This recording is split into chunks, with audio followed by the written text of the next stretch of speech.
یہ جو ایک نیا جو ہمیں ایک نظر آ رہا ہے اسٹریٹجی پی ٹی آئی کی طرف سے، جس میں ایک اگریشن، ایک جارحانہ جو ہے وہ ایک ہمیں سینس مل رہی ہے. جنید اکبر صاحب جو میڈیا سے بات کر رہے ہیں کل سے، وہ یہ کہہ رہے ہیں کہ جی اب ہم نے فرنٹ فٹ پہ کھیلنا ہے.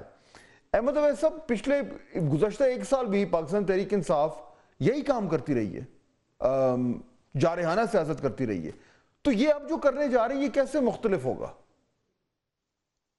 بسم اللہ الرحمن الرحیم. دیکھیے میں آپ کو بتاؤں، دیکھیے سیاست دو جو ہے نا، یا آپ حکومت میں ہیں یا آپ اپوزیشن میں ہیں، تو دونوں کے طریقہ کار مختلف ہوتے ہیں. جب آپ حکومت میں ہوتے ہیں تو آپ کو ٹھہراؤ کے ساتھ زیادہ میگنینمٹی دکھانی ہوتی ہے، کیونکہ آپ ریپرزینٹ کر رہے ہوتے ہیں پوری قوم کو. جب آپ اپوزیشن میں ہوتے ہیں تو آپ کو بہت سارے آپ کے رائٹس جو سلب ہو گئے ہیں، آپ کا اصرار ہے، آپ کے مطالبات ہیں جو پورے نہیں ہوئے ہیں، مختلف قسم کے میں گنا نہیں سکتا، کہ گناؤں گا تو پھر ایک اور کنفرنٹیشن کی صورت ہے. بہت ساری ایسی باتیں اپوزیشن ہے. تو اپوزیشن کو اس کو میٹ کرنے کے لیے گورنمنٹ کے پاس ایک بڑی سٹرونگ سٹیٹ مشینری بھی ہوتی ہے. اپوزیشن جو ہے اس کو میٹ کرنے کے لیے وہ ایک سرٹن ڈگری آف ایگریشن جو ہے ساتھ رکھتی ہے. دنیا میں کہیں پر بھی، یہ آپ صرف پاکستان سے میں تخصیص نہیں کر رہا، دنیا کے کسی ممالک، کہیں کسی ملک میں چلے جائیے، جب بھی اپوزیشن ہوگی تو وہاں پہ آپ کو سرٹن ڈگری آف ٹھیک ہے. لیکن احمد اویس صاحب، میں جو جاننا چاہ رہا ہوں کہ یہ تمام جو آپشنز تھے یہ تو ایکسرسائز ہو گئے، یعنی اسلام آباد پہ چڑھائی بھی ہو گئی، احتجاج بھی ہو گیا، دھرنے بھی ہو گئے، سب کچھ تو ہو گیا، تو اب پھر سے وہی سارا کچھ ہوگا یا کیا ہوگا؟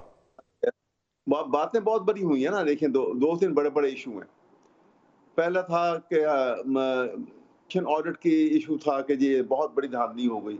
پھر پارلیمنٹ کے اندر آ کے جس طریقے سے یہ 26ویں ترمیم ہوئی، کبھی دنیا میں ایسی ترمیم نہیں ہوئی. آپ امریکہ کی کوئی مثال لے لیں کہ جو بہت بڑا ملک ہے، لیکن 250 سال میں اس کے کانسٹیٹیوشن کی تخلیق ہوئی، اور آج میں تو یہ جاننا چاہ رہا ہوں بہت سارے ممالک دے دیجئے، لیکن پاکستان میں جس طریقے سے یہ 26ویں ترمیم آئی ہے، یہ اس طرح بھی کبھی ترمیم ہوئی. بالکل ٹھیک ہے، لیکن میں یہ جاننا چاہ رہا ہوں کہ اب آپ کیا کریں گے جو پہلے نہیں کر چکے آپ؟ میں تو یہ جاننا چاہ رہا ہوں سر. بہت کچھ کریں گے. ابھی تو بہت بھی نہیں ہوا، ابھی تو بہت کچھ. ابھی دیکھیں نا، ابھی تو آپ ہمارے پاس دیکھیے نا، ہمارے پاس ایک ابھی تو الیکٹڈ ممبرز کی بہت بڑی تعداد موجود ہے. ہمارے پاس ایک بڑی تعداد میں وہ موجود ہیں جو ان کی ریلی ابھی تک نہیں ہوئی. یو نیور نو کہ ان کی کس وقت ایک بڑی آرگنائز ریلی بھی نکالیں گے. اختیار ولی صاحب، کل انہوں نے کہا، جنید اکبر صاحب نے، کہ جی ہماری جو اب ہارڈ لائن قیادت ہے وہ سامنے آئے گی، اور جو ہومیوپیتھک قیادت ہے وہ اب تھوڑی سائیڈ پہ ہو جائے گی. تو یہ جو ہارڈ لائن قیادت سامنے آ رہی ہے، اور جس طریقے سے یہ پی ٹی آئی کی جو یہ ایک نیا ایک طریقے سے باب شروع ہو رہا ہے ان کی سیاست کا، اپوزیشن کا، کیا آپ لوگ کیا کریں گے؟ گورنمنٹ کیا کرے گی؟ اچھا، تھینک یو فہد. دیکھیں، ہومیوپیتھک اور فزیشین تو ان میں کوئی ہے نہیں جس نے کبھی کوئی اچھی بات کی ہو، کسی کے منہ سے کوئی میٹھی بات نکلی ہو. اور میرے خیال میں سپر گنڈاسا ماسٹر تو ان کا جو تھا تو وہ گنڈا پوری تھا.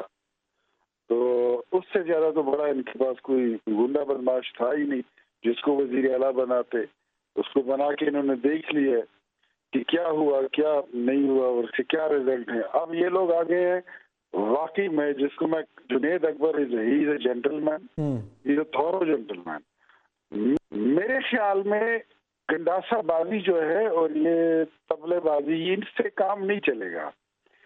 ان کو جو مجھے سمجھ آتی ہے، میں اپنی پولیٹیکل کیریئر کے یا 30 ایئرز کی ایکسپیرینس سے میں اسیس کر کے ان کو مشورہ دے سکتا ہوں کہ دیکھیں، نیگیٹو پالیٹکس میں، منفی سوچ ابھارنے میں، معاشرے میں کیوس پھیلانے میں، آئی ایم ایف کو خط لکھنے والی جیسی شرارتوں میں، پھر پاکستان کے 3 ٹکڑے ہونے کے بیانات دینے والے کے جو ان کے لیڈر کا طرز ہے.